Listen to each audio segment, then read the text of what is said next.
Hi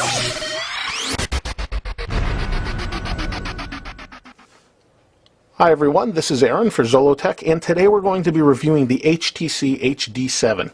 It is the first device on T-Mobile to offer Windows Phone 7 and has done a great job as its flagship device for T-Mobile.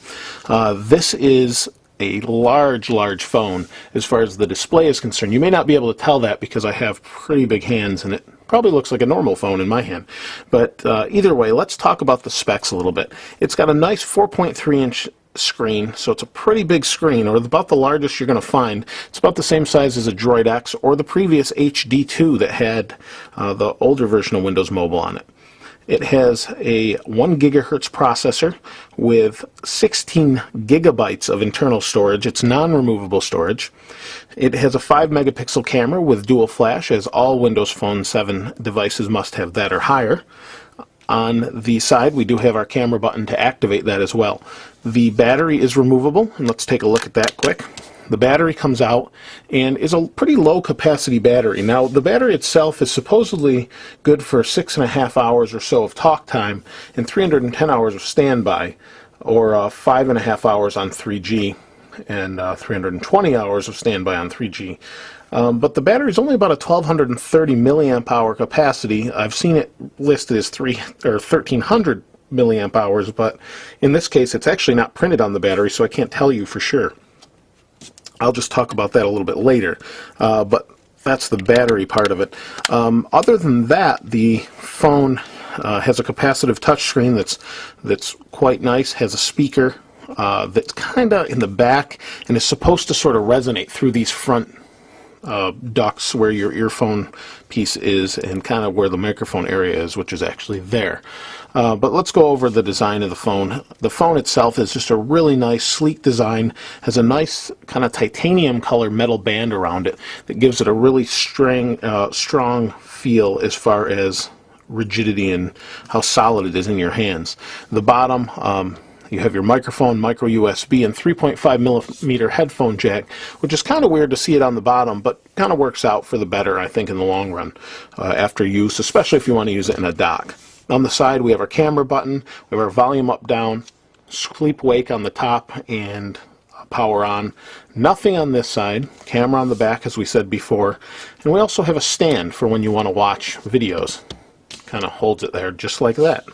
So that's pretty much it aesthetically, and we just have a rubberized grip on the back with some nice metal accents. This is all metal right here, no plastic. The piece right here and here is plastic. The rest of it is all metal and really nice in your hand. So the screen itself, like I mentioned, is a 4.3-inch screen. Let's go ahead and turn the phone on. I'm not going to talk about Windows Phone 7 itself as far as the operating system goes, just because I've covered that on some videos previously. If you haven't seen those, be sure to check them out. But for this review, just know that I'm on edge right here because I have this phone unlocked and I'm using it on AT&T. And unfortunately, T-Mobile and AT&T do not have the same phone bands, so I can't get 3G with this phone, which really kind of stinks. So I would suggest being on T-Mobile if you're in the US and you want to use this phone. So the screen itself is really responsive, just like all Windows Phone 7 devices, and I really like the very large screen, especially when it comes to looking at music albums in the Zune player and scrolling through things like that, and just pictures and things in general. It just does a really nice job of displaying that. That said, the screen does seem a little bit dim at times and isn't quite as vibrant next to something like the Samsung Focus, which is actually using a Super AMOLED screen. It's even a little bit dim compared to the Surround, the HTC Surround as well. So I don't know if that's the way they've backlit it or what, but it does seem a little bit dim. If you've not used it or compared it next to another phone, I don't think it's going to be a problem, unless maybe you're in a really sunny state. So if you're in Florida, California, something like that, as opposed to upstate New York where it's cloudy and gray all the time, you may want to check that out before you go ahead and put your hard-earned money down towards the phone. The screen is really responsive. It's your typical Windows Phone 7 with the HTC Hub add-on.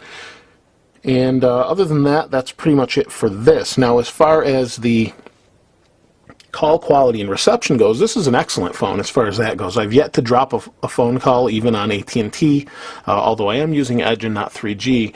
The signal quality is quite good. I have a good strong signal. I'm in a basement right now and I have full strength, which is really nice. The phone itself as far as Wi-Fi is good. The part where it's lacking, though, is the battery. So as you can see, the battery is about half full, maybe a little bit more.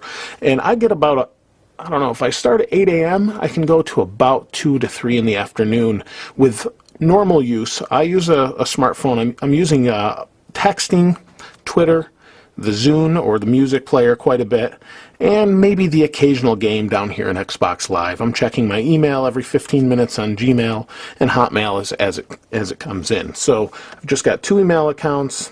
You know, my calendar's updating from time to time, but I don't think I'm not crazy on using it. It lets me know when I get an email or a message and I check it, and then maybe while I'm in it I'll check Twitter or something like that. So really the battery's not too great. Now I know HTC offers a larger capacity battery, but you would have to buy that as an accessory after you get the phone. So it's a 1500 milliamp hour battery I've seen. Some people warn against using the aftermarket ones. I haven't tried that, so all I can say is if you value your phone, you might want to check the HTC battery and spend the little extra money for that. I don't really know. I haven't used it. But the phone itself just feels solid. It's really nice. It's a great phone in your hands. It's big. It's great to watch multimedia on, especially with this little stand. It may seem generic, but it's so discreetly tucked away, and it feels like it's a quality piece of material. It doesn't wobble. I mean, you got to really push on it. I'm giving it a good amount of force. It doesn't wobble. It just closes. Open it, we set it down, we watch our video on Netflix or whatever, and it works out pretty good that way. I think if I had to complain about the thing overall is I feel like I'm going to break the thing all the time because the screen is so big and it's so right flush to the top that if I did drop it by any means, I just think it might break. I don't know. I haven't tried it, and I'm not going to try it, but if you're someone that's a little shaky with your phones, I would maybe take a look with maybe something smaller, as this is a big phone. I know it, like I said, it may not look it in my hands, but it is pretty big. So other than that, though, I think it's a great phone and definitely worth checking out, especially if you're on T-Mobile and interested in Windows Phone 7. I don't think you'll be disappointed at all. So be sure to check it out. And if you have any questions, I'll feel free to ask them, and I'll do my best to answer them for you. Please continue to subscribe if you haven't already. I really appreciate that. And I'll see you next time.